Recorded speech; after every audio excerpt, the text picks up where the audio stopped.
কোরিয়াতে অনেক অনেক বৃদ্ধ বৃদ্ধা ব্যক্তিরা আছেন যারা একা বসবাস করেন।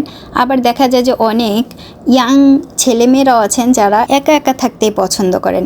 না, আবার ওই রকম একা না, কিন্তু তারা কি করেন জানেন, যে কোনো একটা পশু বা প্রাণী তারা পালেন।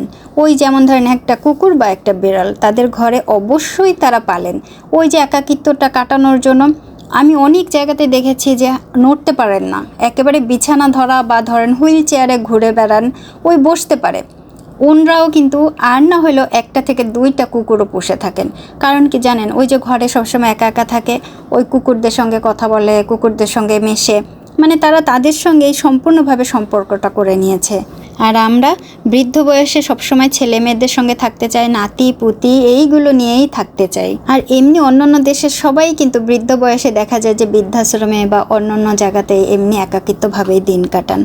আমরা আসলে না সত্যিই অনেক বেশি পছন্দ করি আমাদের পরিবার, আমাদের পরিবারের মানুষগুলোকে এত বেশি ভালোবাসি যে একসাথেই থাকতে চাই।